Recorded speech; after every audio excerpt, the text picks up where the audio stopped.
En 6 horas, un hombre fue abandonado por todos los que amaba, torturado por el Estado más poderoso de la historia y ejecutado como el peor de los criminales.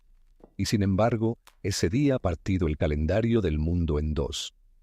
Todo lo que ocurrió en ese viernes fue documentado, hora por hora, gesto por gesto, palabra por palabra, por testigos presenciales, por historiadores romanos que no eran cristianos, por registros médicos que la ciencia moderna ha estudiado durante décadas. Lo que estás a punto de recorrer no es una lectura devocional. Es la reconstrucción más precisa que existe de las 6 horas más importantes de la historia humana. El año es 33 después de Cristo, la ciudad es Jerusalén, y el viernes acaba de comenzar. Para comprender lo que ocurrió ese viernes, hay que entender primero en qué estado llegó Jesús a él. No había dormido. Desde que salió del cenáculo, después de la última cena, pasó horas en Getsemaní orando con una intensidad que Lucas, que era médico, describió con precisión clínica. Su sudor se volvió como grandes gotas de sangre que caían hasta la tierra. El fenómeno conocido en medicina como hematidrosis, documentado en la literatura clínica moderna como posible en situaciones de estrés fisiológico extremo. Cuando los capilares que rodean las glándulas sudoríparas se rompen bajo una presión psicológica que el cuerpo ya no puede contener. Después de Getsemaní vino el arresto. Después del arresto, el traslado nocturno ante Anás. Después de Anás, la comparecencia ante Caifás y el Sanedrín en plena madrugada, un proceso que violaba las propias normas del derecho judío que prohibía los juicios nocturnos en casos capitales. Después del Sanedrín, el interrogatorio ante Herodes Antipas, que lo vistió de ropa de burla y lo devolvió a Pilatos sin pronunciar sentencia. Todo esto ocurrió entre la medianoche y el amanecer. Mientras Jesús era trasladado de un tribunal a otro en la oscuridad, Jerusalén dormía. Los peregrinos descansaban en sus posadas y en las casas de los habitantes de la ciudad que los alojaban durante la Pascua. Los sacerdotes de turno velaban en el templo. Las antorchas de las murallas proyectaban sombras largas sobre las calles de piedra. Era la hora más silenciosa de la noche, esa hora entre las 2 y las 4 de la madrugada, que los romanos llamaban la vigilia nocturna, cuando incluso los guardias batallaban contra el sueño. Y en ese silencio, sin testigos, sin audiencia, sin la protección de las multitudes que lo habían aclamado días antes, Jesús era golpeado y escupido y burlado por quienes lo custodiaban. Lo que casi nadie visualiza cuando lee los evangelios es el estado físico de Jesús cuando finalmente apareció ante Pilatos en la mañana del viernes. No era el hombre sereno de la última cena. Era un hombre que llevaba horas en pie, que había sudado sangre, que había sido golpeado durante el interrogatorio del Sanedrín, donde los guardias le cubrieron el rostro y le golpearon preguntando con burla quién lo había golpeado. Era un hombre que el sistema religioso más poderoso de su pueblo había declarado culpable de blasfemia y que el sistema político más poderoso del mundo estaba a punto de juzgar. Y sin embargo, cuando Pilatos le preguntó directamente, ¿eres tú el rey de los judíos?, la respuesta de Jesús fue una frase que ha desconcertado a los intérpretes durante 20 siglos. Tú lo dices. Juan 18:37. No era evasión. Era la respuesta de alguien que sabía exactamente quién era y que entendía que el hombre que tenía delante no tenía categorías para comprender la respuesta completa. Pilatos lo entendió de otra manera. Lo entendió como inocencia. Hay algo que los evangelios registran sobre Poncio Pilatos que resulta, cuanto más se piensa en ello, más perturbador. Pilatos sabía que Jesús era inocente. No lo intuía, no lo sospechaba, lo sabía. Lo dice con una claridad que no deja lugar a interpretación. Lucas registra que después del primer interrogatorio, Pilatos salió y declaró públicamente: «No encuentro ningún delito en este hombre». Lucas 23:4. Después de enviarlo a Herodes y recibirlo de vuelta, repitió la declaración: «Herodes tampoco, porque nos lo ha devuelto. Y es que nada digno de muerte ha hecho este hombre». Lucas 23:15. 2 declaraciones públicas de inocencia. Y aún así, el proceso continuó. Lo que casi nadie nota en este momento es que Pilatos no era simplemente un funcionario romano cumpliendo un protocolo. Era un hombre atrapado entre tres miedos simultáneos, cada uno de los cuales tenía el poder de destruirlo. El primero era el miedo a la multitud.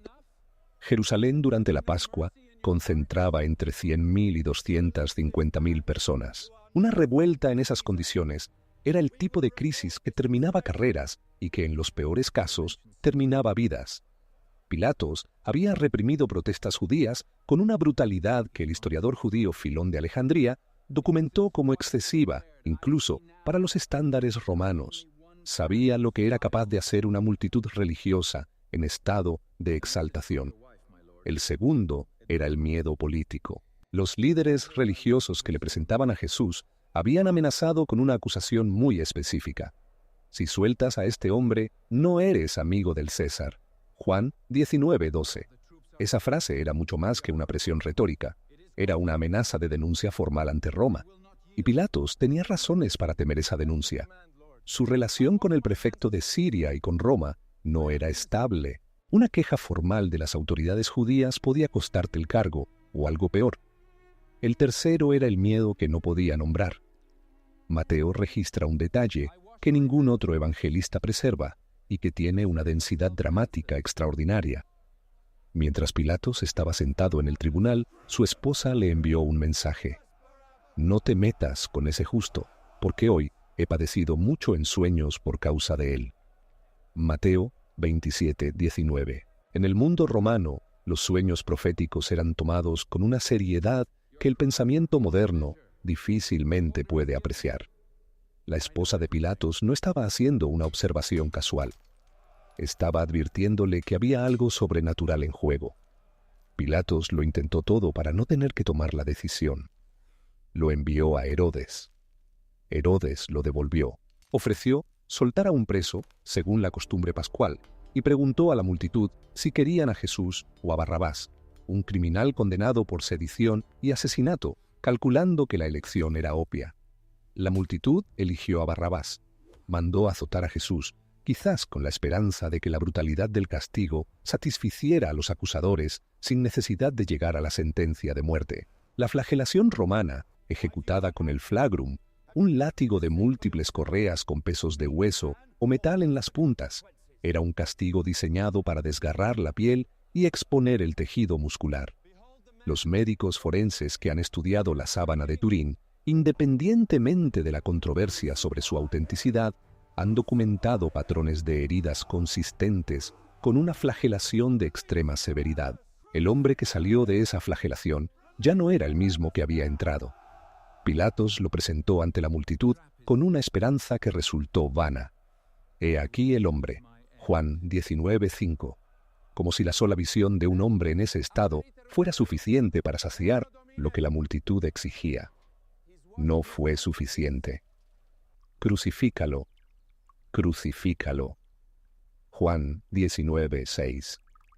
Y aquí está el momento más terrible del juicio, el momento en que Pilatos, habiendo agotado todas sus estrategias, habiendo declarado públicamente la inocencia del acusado, no una, sino 2 veces, habiendo intentado negociar con la multitud, habiendo recibido la advertencia onírica de su esposa, tomó una palangana con agua y se lavó las manos delante de todos. La sangre de este justo no es asunto mío. Mirad vosotros. Mateo 27:24. El gesto entró en el lenguaje universal de la humanidad. Lavarse las manos de algo. 2000 años después, cualquier persona en cualquier idioma entiende lo que significa ese gesto, porque Pilatos lo hizo ese viernes por la mañana en Jerusalén. Pero hay algo que Pilatos no entendió en ese momento y que la historia registra con una ironía devastadora. Lavarse las manos no elimina la responsabilidad. Solo declara que uno sabe que tiene responsabilidad y elige no asumirla. Pilatos no era un monstruo, era algo más peligroso que eso. Era un hombre que conocía la verdad y eligió ignorarla por miedo. Y hay algo en esa descripción que resulta incómodo precisamente porque no es ajena. Pilatos no es un personaje de otro mundo. Es un retrato de una tentación que conocemos desde adentro. ¿Cuántas veces has estado en ese lugar? no necesariamente ante una injusticia de esa magnitud, pero en ese lugar donde sabías lo que era correcto y el miedo fue más fuerte que la convicción, donde el costo de decir la verdad parecía demasiado alto, donde resultaba más sencillo lavarse las manos y seguir adelante que pagar el precio de estar del lado correcto.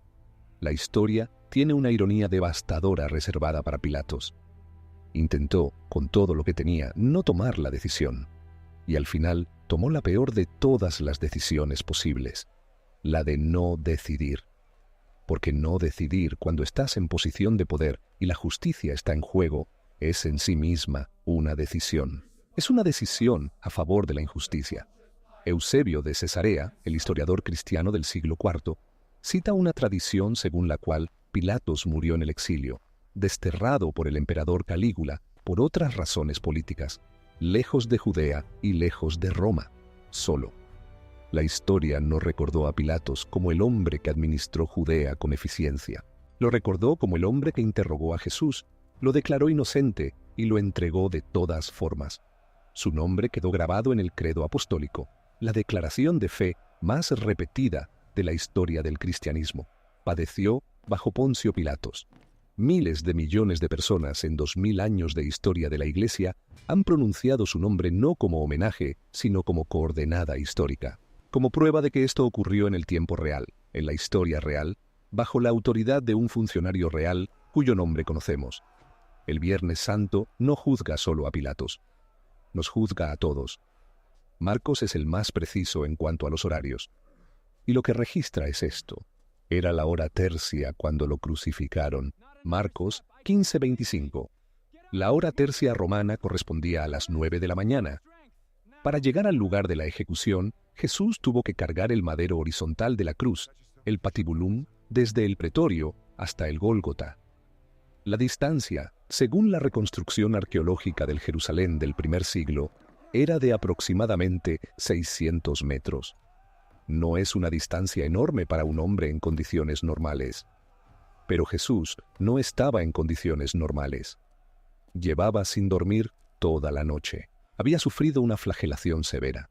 Había sido golpeado durante los interrogatorios.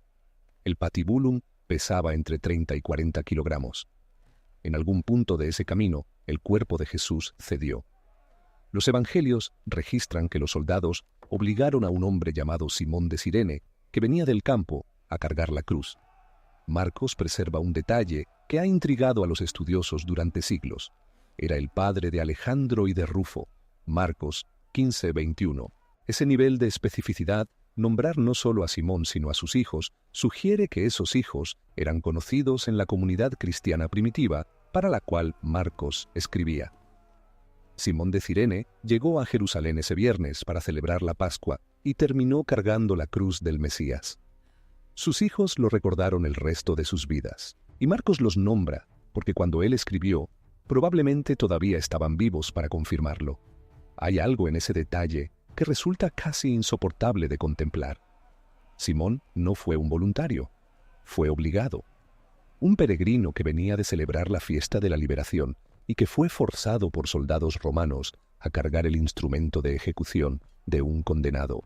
Y sin embargo, ese acto involuntario se convirtió en el gesto más cercano a Jesús que cualquier ser humano realizó en ese camino. A veces el momento que más nos define es el que no elegimos.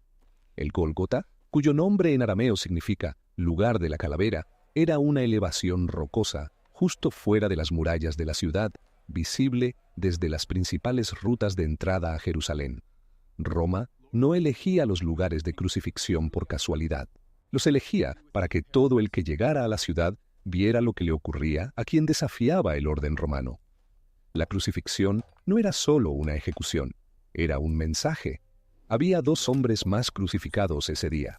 Los evangelios los llaman lestai, una palabra griega que puede traducirse como ladrones o como bandidos, un término que en el contexto político de la Judea del primer siglo se usaba también para los insurgentes, los que resistían la ocupación romana con violencia.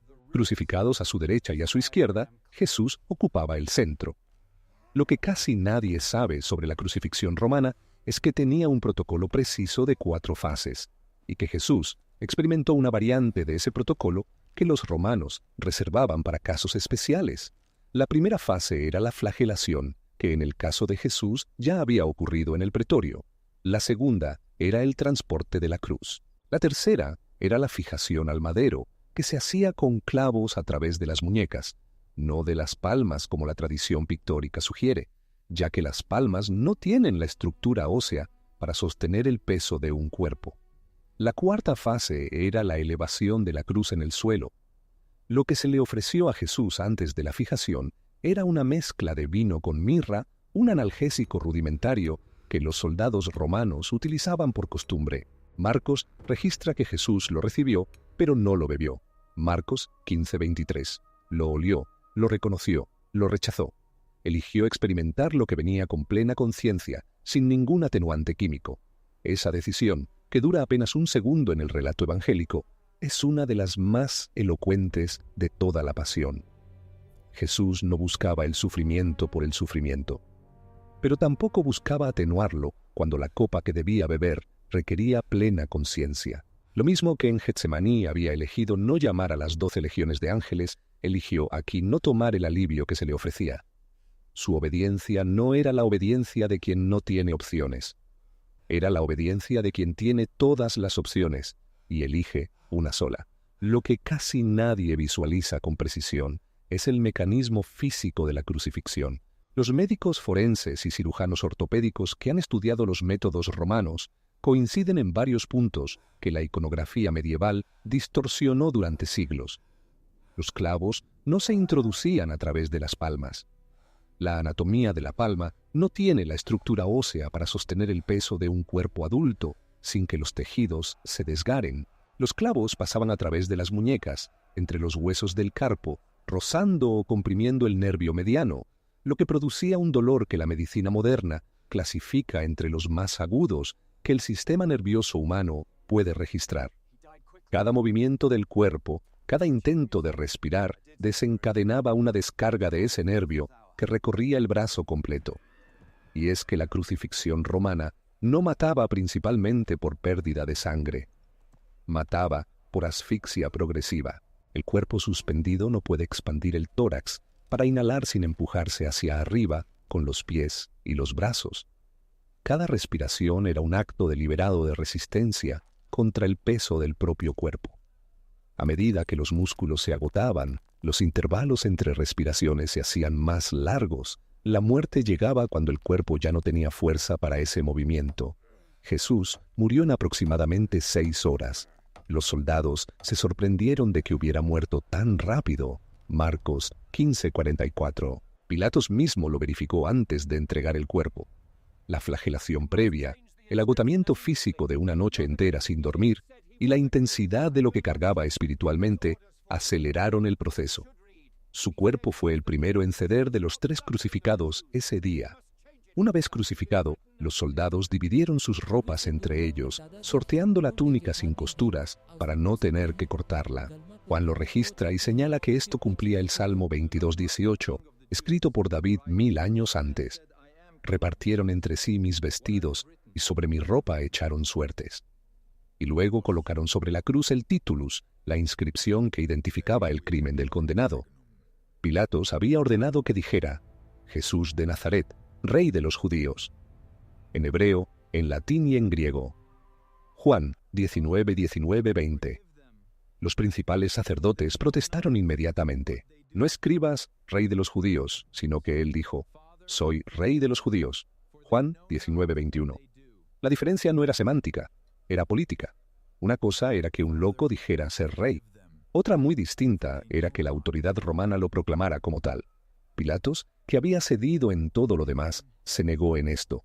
Lo que he escrito, he escrito. Juan 19:22.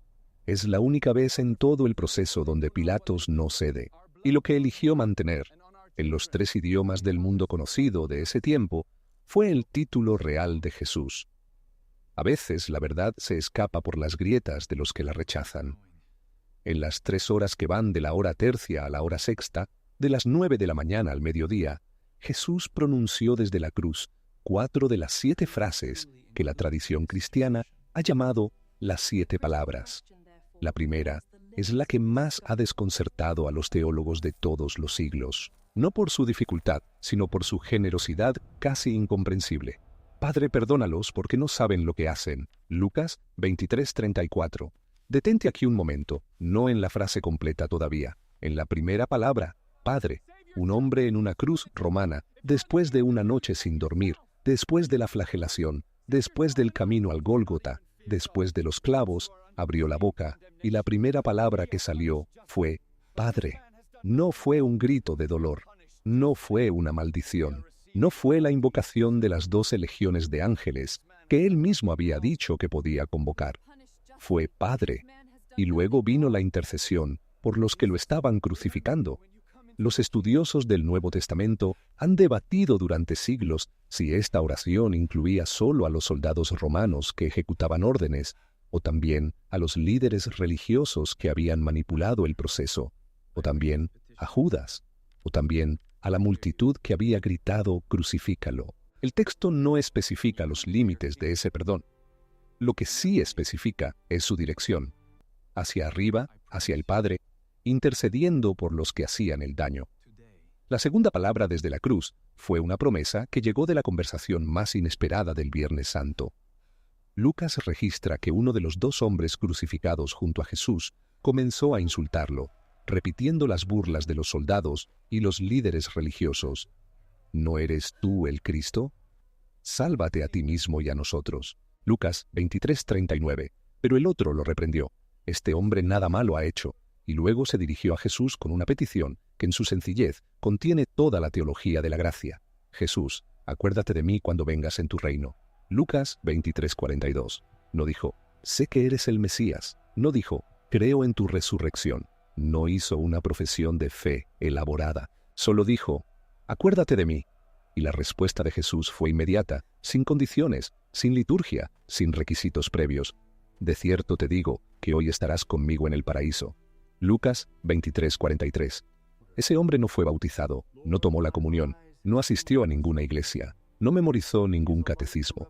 Solo pidió ser recordado por alguien que agonizaba junto a él. Y recibió la promesa del paraíso ese mismo día. La tercera palabra desde la cruz es la más íntima y la menos teológica en su superficie. Y sin embargo, revela algo sobre el carácter de Jesús que resulta extraordinariamente conmovedor. Juan, el único discípulo que estuvo presente en el Gólgota, registra que junto a la cruz estaban su madre María, su tía, María la esposa de Cleofás, y María Magdalena. Juan 19:25. Piensa en lo que eso significaba para María. Ver a tu hijo en una cruz romana no era simplemente ver a alguien que amaba sufrir. Era la máxima deshonra pública posible en el mundo del primer siglo. Era la muerte del tipo que la sociedad reservaba para los esclavos rebeldes y los criminales. Y María estaba ahí, de pie, mirando. Simeón le había dicho cuando Jesús era un bebé que una espada traspasaría su propia alma. Lucas 2:35. 33 años después, la espada había llegado. Jesús la vio, y desde la cruz, en medio de todo lo que estaba experimentando, organizó su tutela. Mujer, he ahí tu hijo. Juan 19:26. Y a Juan, he ahí tu madre. Juan 19:27. Hay una gerencia doméstica en ese gesto que resulta casi insoportable de contemplar. El Hijo de Dios, en las horas más oscuras de su existencia humana, se aseguró de que su madre no quedara sola. Juan añade un detalle que cierra ese episodio con una brevedad que esconde su peso. Y desde aquella hora, el discípulo la recibió en su propia casa. Juan 19:27. El cuidado de Jesús no era abstracto. Fue a una casa específica, a una puerta específica, a una mujer específica que necesitaba un hijo cuando el suyo ya no podía estarlo. Marcos registra el siguiente dato con la misma brevedad factual con que registra todo lo demás. Y es precisamente esa brevedad lo que lo hace tan impactante.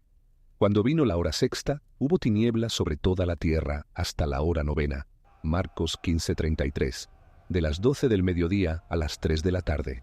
3 horas de oscuridad.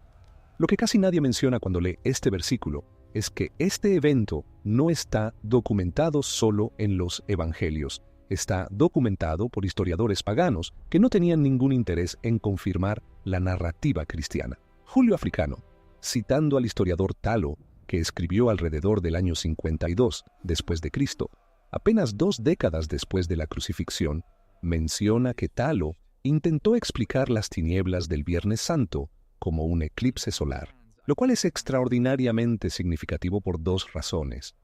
Primero, porque confirma que un historiador no cristiano de ese periodo reconocía que algo oscureció el cielo ese día. Segundo, porque un eclipse solar es físicamente imposible durante la luna llena de Pascua. Talo sabía que había habido oscuridad.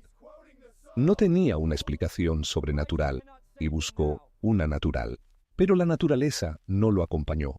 Flegón de Tralles, un historiador griego del siglo II que escribía sobre cronología olímpica, también registra un oscurecimiento del sol y un terremoto que los estudiosos han correlacionado con el período de la crucifixión.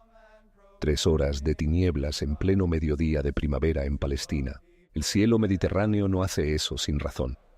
Y fue al final de esas 3 horas, en la hora novena, a las 3 de la tarde, cuando Jesús pronunció la 4ª palabra desde la cruz, la más perturbadora, la más estudiada, la que ha hecho llorar a teólogos y ha sacudido la fe de santos durante 20 siglos. Quiero que te quedes con ella un momento antes de que la explique. Dios mío, ¿por qué me has abandonado? Mateo 27:46. No la expliques todavía, solo siéntela.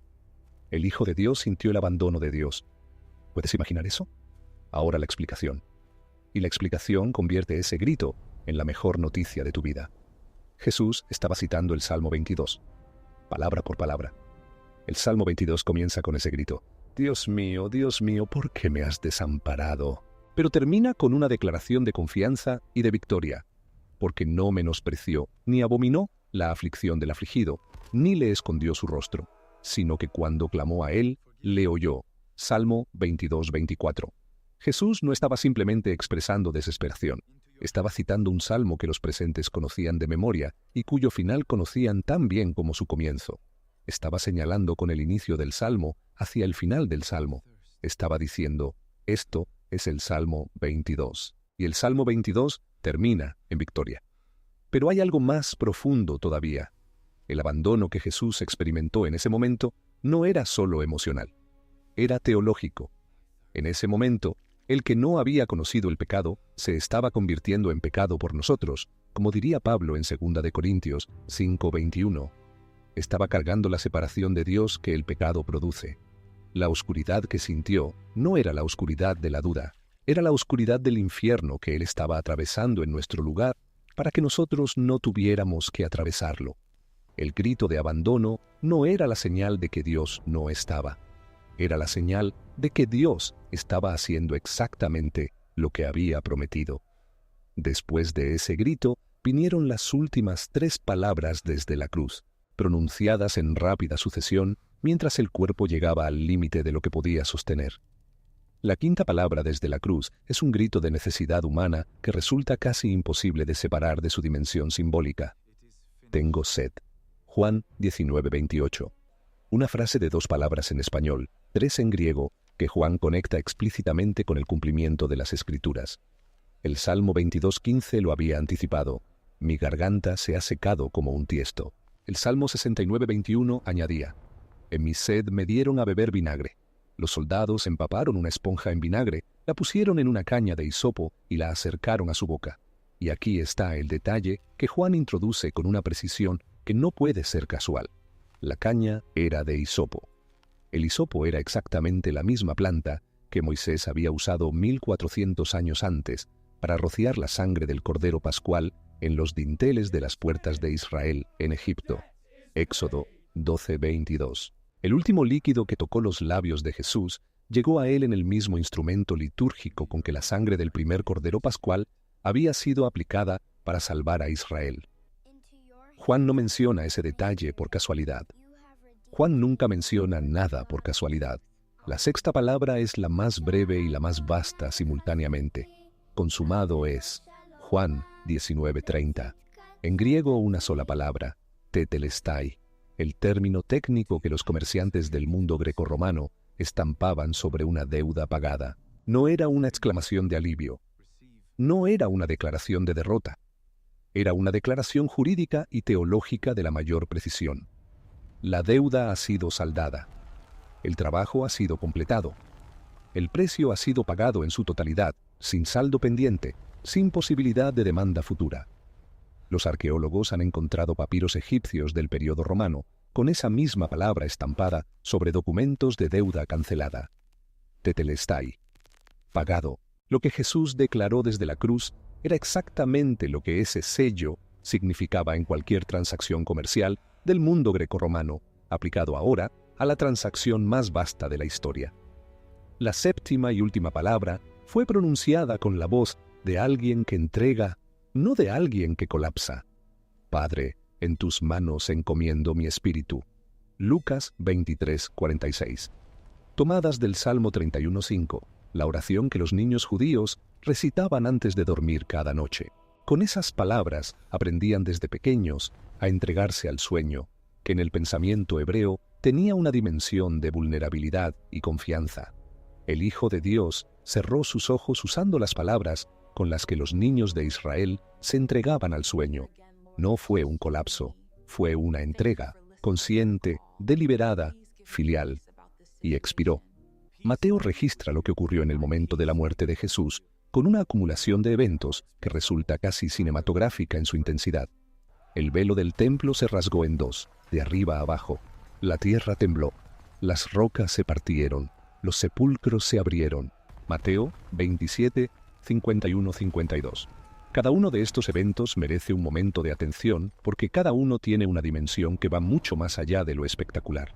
El velo del templo no era una cortina decorativa, era una barrera de 18 metros de altura y aproximadamente 10 centímetros de grosor, tejida con lino, púrpura y escarlata, que separaba el lugar santo del lugar santísimo, el espacio donde la presencia de Dios moraba y al que solo el sumo sacerdote podía entrar una vez al año, el día de la expiación, después de una purificación ritual exhaustiva.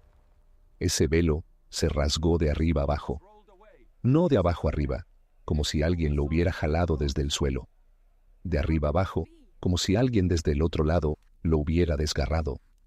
El mensaje era imposiblemente claro para cualquier judío del primer siglo que comprendiera la teología del templo. El acceso al lugar santísimo, restringido durante siglos a un solo hombre, un día al año, bajo condiciones de pureza ritual estrictas, había quedado abierto. La barrera entre Dios y la humanidad había sido eliminada desde el lado de Dios, no desde el lado humano. El acceso directo al Padre, que Jesús había prometido en el cenáculo la noche anterior, comenzó en el momento exacto en que Él murió. El terremoto fue registrado también fuera de los evangelios. Los estudios geológicos del Mar Muerto realizados por investigadores de la Universidad de Austin y publicados en revistas de geología académica han identificado un evento sísmico consistente con el período de la crucifixión. La tierra no se quedó callada. Y luego está el dato más desconcertante de todo el relato de la pasión, el que los lectores superficiales suelen pasar por alto porque está escrito con tanta sobriedad que parece casi una nota al margen. Los sepulcros se abrieron, y muchos cuerpos de santos que habían dormido se levantaron, y saliendo de los sepulcros después de la resurrección de Él, entraron en la santa ciudad y aparecieron a muchos. Mateo 27, 52, 53. Mateo lo dice así, y sigue adelante, sin elaboración, sin explicación, como si fuera un dato más de una jornada que ya tenía demasiados datos extraordinarios. Los teólogos han debatido durante siglos el significado exacto de ese pasaje. Lo que resulta indiscutible es lo que Mateo quería que sus lectores entendieran. La muerte de Jesús no era el final de nada. Era el principio de algo que el mundo todavía no tenía palabras para describir. Los soldados romanos que estaban de guardia al pie de la cruz vieron todo esto. El centurión que comandaba el pelotón de ejecución, un militar profesional entrenado para no perder la compostura en ninguna circunstancia, dijo algo que Mateo y Marcos registran con pocas palabras que pesan toneladas. Verdaderamente, este era Hijo de Dios. Mateo 27:54. No era un creyente, no era un discípulo, era el oficial a cargo de la crucifixión. Y lo que vio ese día fue suficiente para arrancarle una declaración de fe que no tenía ninguna razón práctica de hacer. Poco después, un miembro del Sanedrín llamado José de Arimatea, que el Evangelio de Juan describe como un discípulo secreto de Jesús, que no había acompañado a sus colegas en la condena, fue a ver a Pilatos y le pidió el cuerpo. La petición era inusual porque los cuerpos de los crucificados normalmente quedaban en la cruz como parte del mensaje disuasorio que Roma intentaba transmitir. Pilatos, llamativamente, aceptó. Junto a José estaba Nicodemo, el fariseo que había ido a ver a Jesús de noche al principio del Evangelio de Juan, y al que Jesús le había dicho que era necesario nacer de nuevo. Nicodemo llegó con una mezcla de mirra y aloe de unos 100 libras romanas, aproximadamente 32 kilogramos, una cantidad que representaba una fortuna y que correspondía a los sepelios de los reyes. Juan 19:39. El hombre que había llegado de noche por miedo al principio del Evangelio, llegó de día, públicamente, en el momento más peligroso, políticamente para ser identificado como seguidor de Jesús. A veces la muerte de alguien hace lo que su vida no había podido terminar de hacer: liberar el valor que estaba esperando el momento correcto. Lo que ocurrió después pertenece ya al sábado y luego al domingo. Pero antes de llegar ahí, hay algo que necesita ser dicho sobre lo que los soldados hicieron y lo que no hicieron. Los evangelios registran que los soldados, queriendo acelerar la muerte de los 2 hombres crucificados junto a Jesús para poder bajar los cuerpos antes del atardecer del sábado, les quebraron las piernas. Cuando llegaron a Jesús y vieron que ya había muerto, no le quebraron las piernas. En su lugar, uno de los soldados le abrió el costado con una lanza y salió sangre y agua. Juan 19:33-34. Juan añade que esto ocurrió para que se cumpliera la Escritura: no será quebrado hueso suyo. Una referencia al Cordero Pascual del Éxodo 12:46, al que se le prohibía quebrar los huesos. En cuanto a la sangre y el agua, los médicos forenses que han estudiado este detalle han señalado que la combinación sugiere la ruptura del saco pericárdico que rodea el corazón, que en casos de estrés físico extremo puede llenarse de fluido seroso. Jesús no solo murió en la cruz, murió de un corazón literalmente roto.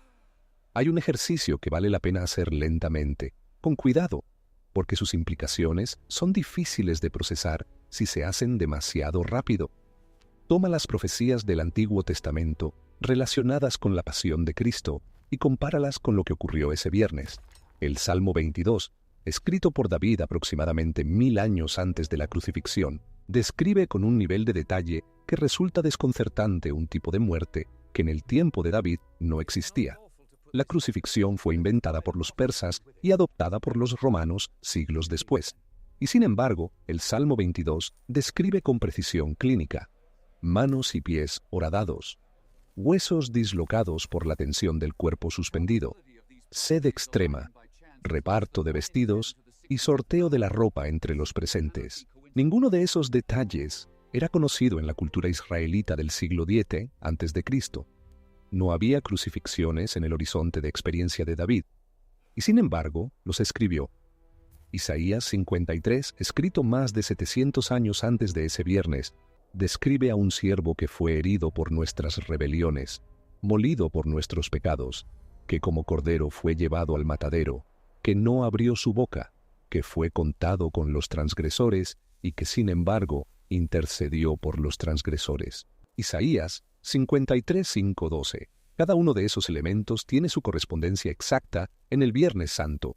Jesús fue silencioso ante Pilatos y ante Herodes cuando podría haber hablado.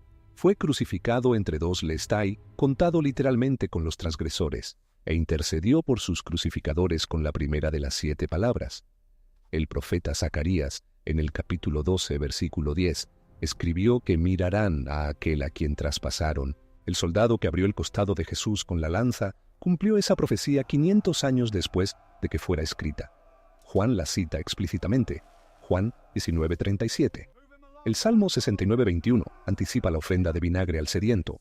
El Éxodo 12:46 establece que ningún hueso del Cordero Pascual será quebrado, y los soldados no quebraron los huesos de Jesús.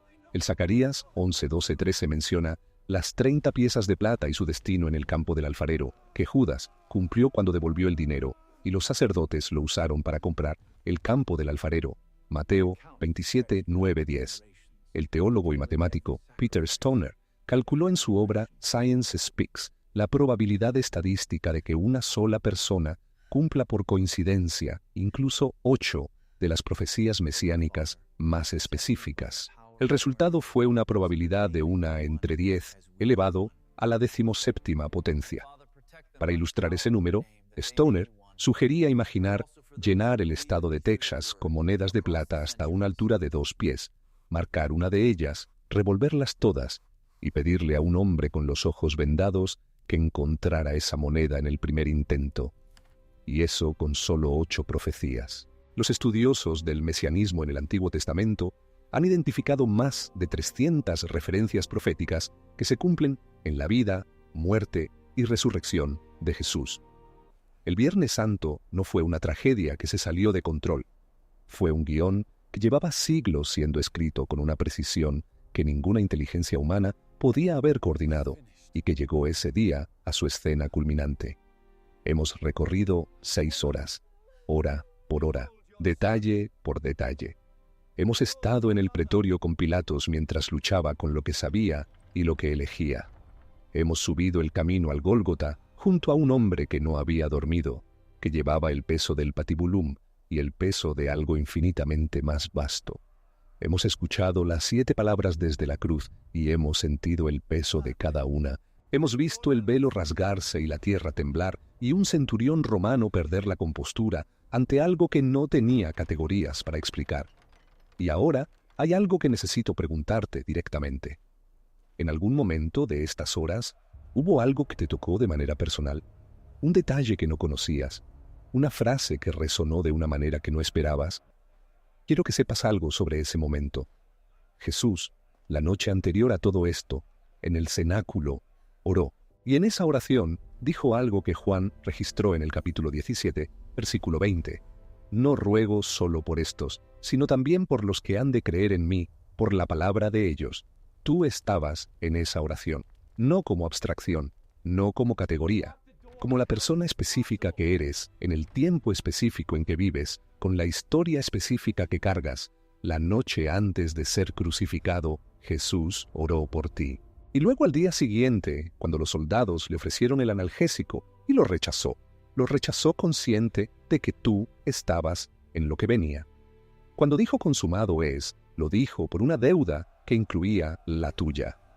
Cuando organizó la tutela de su madre desde la cruz, con el mismo cuidado de un padre que pone sus asuntos en orden antes de partir, lo hizo con el mismo cuidado con que sostiene cada detalle de tu vida. Hay 3 cosas que el Viernes Santo te ofrece hoy, en el siglo XXI. Donde quiera que estés leyendo o escuchando estas palabras, la primera es perdón. No el perdón que se gana ni el que se negocia.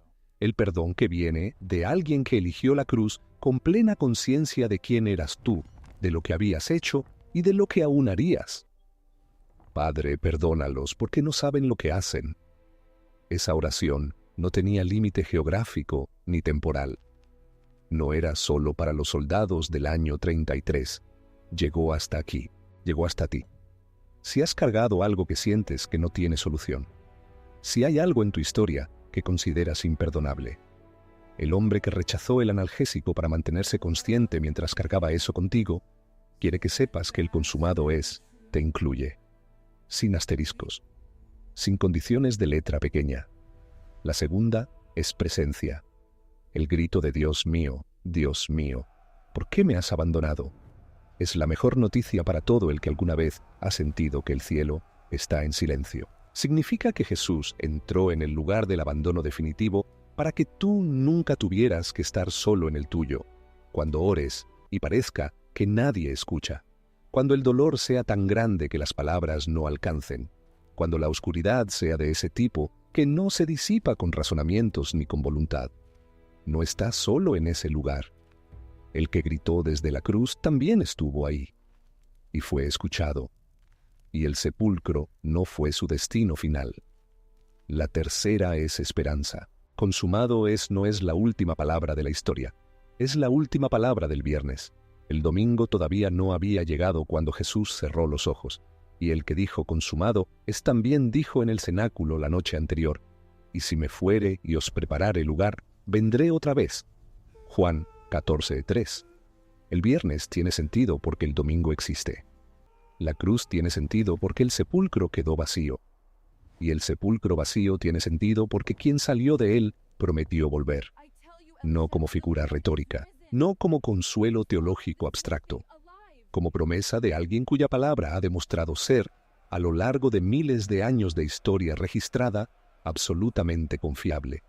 El que fue crucificado en Jerusalén ese viernes de Pascua del año 33 después de Cristo es el mismo que hoy, en este momento, mientras escuchas o lees estas palabras, está sentado a la diestra del Padre intercediendo por ti. Hebreos 7:25. El sacerdocio no terminó en el Gólgota, continúa. Y su primera gran obra sacerdotal, la que hizo posible todas las demás, fue lo que ocurrió en esas 6 horas que acabamos de recorrer juntos. Llevas ahora en el corazón el viernes más sagrado de la historia humana. No lo guardes solo para ti. Antes de que termines este video, quiero pedirte algo muy concreto. Piensa en una persona en tu vida que está atravesando su propio Viernes Santo en este momento. No necesariamente una crisis de fe. Puede ser alguien que siente que está siendo condenado injustamente, como Jesús ante Pilatos. Alguien que siente el peso de una deuda que no puede pagar. Alguien que está en su propio Getsemaní, orando en la oscuridad, sin saber si alguien escucha, sin saber que el ángel está en camino. Alguien que perdió a alguien y está parado frente a un sepulcro preguntándose si la historia termina ahí. Esa persona necesita escuchar lo que tú acabas de escuchar. No porque necesite información histórica sobre la crucifixión romana, sino porque necesita saber que el que gritó, Dios mío, ¿por qué me has abandonado?, sabe exactamente lo que ella está sintiendo, y que ese grito no fue el final. Comparte este video con ella hoy. No mañana. Hoy, que es Viernes Santo, y el momento es exactamente este. Y antes de irte, cuéntame en los comentarios algo que quiero leer con atención. ¿Cuál de las 7 palabras desde la cruz llegó más profundo en ti hoy? ¿El perdón de la primera? ¿La promesa al ladrón arrepentido de la segunda? ¿El cuidado de Jesús por su madre en la tercera? ¿El grito de abandono de la cuarta? ¿El consumado es de la sexta? Quiero leerlo. Y quiero que esta comunidad escuche cómo el Dios del Viernes Santo sigue hablando en la vida real de personas reales en el siglo XXI. Porque eso es exactamente lo que el Viernes Santo te dice hoy. No como historia muerta, como realidad viva. Si todavía no formas parte de Así era la Biblia, suscríbete hoy. Cada semana recorremos juntos los días, los lugares y los momentos que dieron forma a la historia que sostiene el mundo, con la misma profundidad, con la misma pasión, con el mismo pan partido y la misma copa derramada como centro de todo lo que hacemos aquí. El viernes ha terminado, pero la historia no. El domingo está en camino.